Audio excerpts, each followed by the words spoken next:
국민권익위원회는 국민의 권익 침해를 막아야 합니다. 부패 행위도 앞장서서 막아야 되고 공익신고자를 보호해야 합니다. 그런데 공익신고자를 제대로 보호하지 않으면서 결국 공익신고자들이 스스로 본인들의 이름을 세상에 알리는 상황까지 놓이게 됐습니다. 공익신고자의 목소리를 외면했습니다. 과연 이 같은 권익위원회가 도대체 왜 필요한지 모르겠습니다. 부패방지 주무기관으로서의 자격이 없다고 생각합니다. 저는 국민권익위원회가 정말 부끄러움을 느껴야 한다고 봅니다. 탁동삼 방심위 명예훼손 분쟁조정팀 연구위원께 좀 질문 드리겠습니다. 발언 속으로 나와주시기 바랍니다. 네.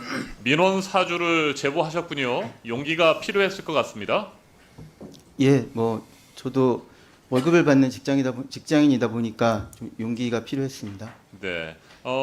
관련 인터뷰 내용을 좀 보니까 인간적인 고민이나 가족에 대한 생각이 없었다면 거짓말일 거다.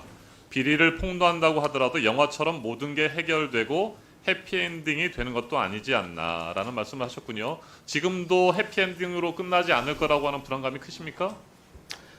네, 현재 어떤 조사하는 진척이 없고 경찰의 수사와 압수수색은 계속 진행 중이기 때문에 희망적인 상황은 아니라고 생각합니다. 네, 청부 민원 사주 의혹을 받고 있는 류일임 방심위원장에 대한 조사와 수사는 제대로 이루어지지 않고 있는 반면에 공익신고자를 색출하기 위한 압수수색이 2차례 실시되는 등 압박이 계속되고 있기 때문인 거죠?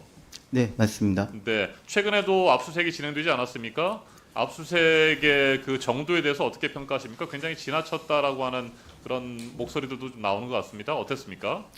9월 10일에 제가 아침에 6시 30분에 집에서 출근을 하는데 6시 30분에 현관문을 열고 한 발자국 나가자마자 수사관 4명이 저를 붙잡고 저에 대한 신체 압수수색을 시작했습니다. 저는 수사관들에게 추후에 물어봤는데요. 제가 출근하는 시간을 며칠 동안 지켜봤다고 하고 당일 6시부터 제가 문을 열고 나오기를 기다렸다고 합니다. 저는 영화에서는 이렇게 현관문에 그래도 수색영장을 제시를 하고 그 다음에 기회를 주고 문을 열고 이런 단계인 줄 알았는데 제가 문을 열기를 기다렸다가 문을 열고 저를 바로 저를 압수수색을 했고요. 저는 가장으로서 그 순간 할 수 있는 한마디가 경찰에게 저희 아내와 저희 어린 아들이 자고 있으니 압수수색을 2시간만 미뤄달라라는 얘기밖에 할 수 없었습니다. 그리고 경찰이 그걸 들어줬을 때 굉장히 불합리한 압수수색임에도 불구하고 저는 솔직히 고마움을 느꼈습니다. 그리고 그런 고마움을 느낀 제 자신이 추후에 굉장히 비참했습니다. 그리고 경찰이 그 후에 저의 그 사무실 자리와 제가 부서를 옮겼는데 이전에 있던 부서의 그 사무실과 그때 같이 있던 직원의 PC까지 모두 압수수색을 했습니다. 당일 전체적으로 저희 사무실과 저희 직원들 집을 통해서 총 40명 정도의 경찰들이 압수수색을 했다고 들었습니다. 네. 이 같은 상황에서 눈을 감는 것은 옳지 않다고 생각해서 제보에 나서게 됐다라는 말씀도 하셨군요. 본인 스스로를 공익제보자, 공익신고자라고 생각하시는 거죠?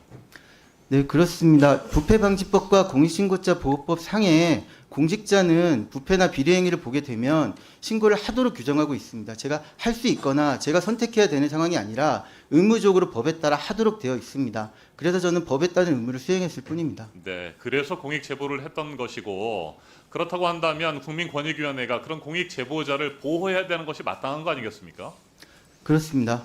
네, 그런데 보호를 받았습니까? 보호 조치나 이런 것들에 있어서 실질적으로 도움을 받지 못했습니다. 네, 국민권익위원회 그러면 보호 조치 신청을 했습니까?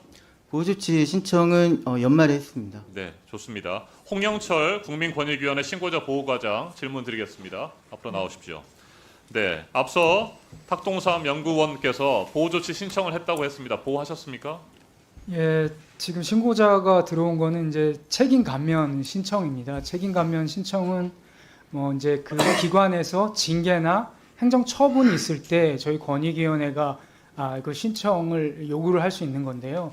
지금 이제 그 방심위에서 특별히 징계나 행정 처분이 이루어진 게 없기 때문에 저희 위원회에서 조사하고 지금 이런 거는 했지만 아직까지 어떤 액션이나 보호 조치를 취할 수 없는 상태입니다. 네, 경찰에서 2차례나 압수수색을 했고 방금 탁동삼 연구위원이 증언을 한 것처럼 굉장히 무리하게 과다한 압수수색이 이루어졌습니다. 이런 것들 통해서 또 지금 방송통신심의위원회에서 자체 감사를 진행하는 것들 모든 것들이 경찰과 감사원의 조사, 국민권익위원회 조치 자체가 공익 제보자들에게 압박이 되고 힘든 상황을 만들고 있다고 생각하지 않습니까? 그런 상황에서 국민권익위원회가 공익 제보자들을 보호해야 되는 조치를 취해야 되는 거 아니겠습니까? 근데 이제 그 신고자분들께서 들어오신 것이 책임 감면 요청이기 때문에 저희가 이제 그 책임 감면에 대해서는 그 어떤 액션이 있어야 책임 감면을 요구하는 것들은 결국은 이제 징계를 받거나 어떤 처분이 있어야 저희가 법에 따라서 그걸 요구할 수 있습니다. 그런 권한 외에 책임 감면을 신청하셨기 때문에 예를 들어 뭐 불이익 조치 금지나 아니면 또 보호 조치를 어떤 예를 들어 신분을 뭐 박탈했을 때 신분 보장을 이렇게 신청하셨으면 이제 그런 액션으로 가는데 지금 어제까지 그런 단계에 이르지 않은 상황이기 때문에 책임 감면 부분에 대해서는 저희가 이제 그런 부분을 이제 조사를 하고 기다리고 있는 상황입니다. 네, 방심위 직원 3명뿐만 아니라 뭐 압수수색 당한 직원들도 있고 보호 조치 신청이 익명으로 신고되고 또 그 140여 명이 그 공익 제보를 하고 국민권익위원회 조사해 줄 것을 요청하지 않았습니까? 거의 뭐 대부분의 직원들이 자 그런 사람들에 대해서 어떤 보호 조치가 필요하다는 생각을 한 번도 안 해보셨어요? 그러면 불이익 조치만 안 되면 괜찮다 이런 생각을 하시는 겁니까 지금?